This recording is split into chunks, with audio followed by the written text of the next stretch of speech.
পুরোপুরি নিশ্চিত না হওয়া গেলেও এটা ধারণা করা হচ্ছে যে মার্কিন প্রেসিডেন্ট নির্বাচনে ডেমোক্র্যাটদের হয়ে লড়বেন কমলা হ্যারিস।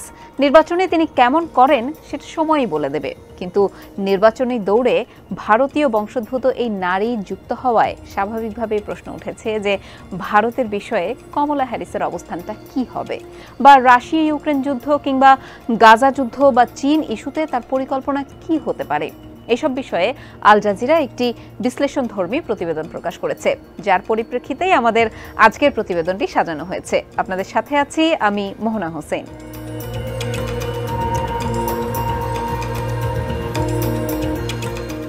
ভূ রাজনৈতিক বিশ্লেষকরা বলছেন, হ্যারিস নির্বাচিত হলে গাজা যুদ্ধে বাইডেনের দৃষ্টিভঙ্গিরই বহিঃপ্রকাশ ঘটাবেন। তিনি গাজার ফিলিস্তিনি বেসামরিকদের প্রতি সহানুভূতি প্রকাশ করার সময় বারবার ইসরায়েলের সুরক্ষা এবং আত্মরক্ষার জন্য সমর্থনের প্রতিশ্রুতি দিয়েছেন। হ্যারিসও বারবার ইসরায়েলের আত্মরক্ষার অধিকার রক্ষার কথা বলেছেন। 2023 সালের ডিসেম্বরে তিনি এক ব্রিফিংয়ে বলেছিলেন যে ইসরায়েলের আত্মরক্ষার অধিকার রয়েছে এবং আমরা সেই প্রত্যয়ে অবিচল থাকব। হামাসের হুমকি দূর করতে আমরা ইসরায়েলের বৈধ সামরিক উদ্দেশ্যকে সমর্থন করি। গত 14 এপ্রিল ইসরায়েলে ইরানের হামলার ঠিক একদিন পর হ্যারিস সামাজিক যোগাযোগ মাধ্যম এক্সে বলেছিলেন যে ইসরায়েলের নিরাপত্তার জন্য তাদের সমর্থন এখনো অটুট রয়েছে।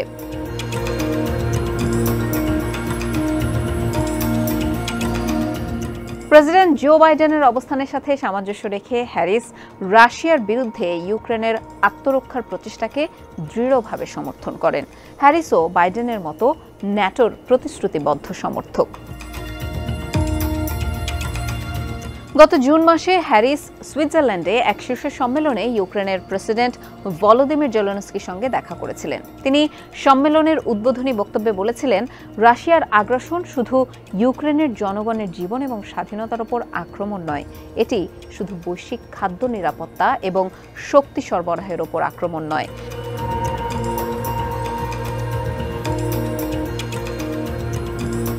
চীন ইস্যুতেও হ্যারিসের অবস্থান অপরিবর্তিত থাকবে বলেই মনে করা হচ্ছে, অর্থাৎ হ্যারিসের চীন নীতি বাইডেনের নীতির সঙ্গে সামঞ্জস্যপূর্ণ থাকবে বলেই আশা করা হচ্ছে।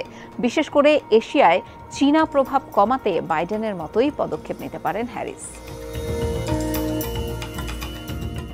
গত বছর হ্যারিস ইন্দোনেশিয়ার রাজধানী জাকার্তায় Association of South East Asian Nations অথবা আসিয়ানের শীর্ষ সম্মেলনে যোগ দিয়েছিলেন। ওই সম্মেলনের সময় তিনি চীনের বিরুদ্ধে বিতর্কিত দক্ষিণ চীন সাগরে তার আঞ্চলিক দাবি ছোট প্রতিবেশী দেশের ওপর চাপিয়ে দেওয়ার অভিযোগ করেন। ওই সময় বাইডেন হ্যারিসকে এই অঞ্চলের প্রধান মিত্র জাপান ও দক্ষিণ কোরিয়া সফরেরও দায়িত্ব দেন। তাইওয়ানের প্রতিও হ্যারিসের সমর্থন থাকবে বলে ধারণা করা হচ্ছে।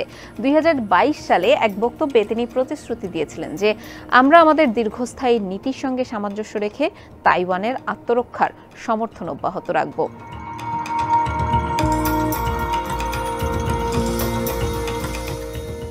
গত 5 বছরে ভারত সম্পর্কে হ্যারিসের অবস্থানে ব্যাপক পরিবর্তন এসেছে।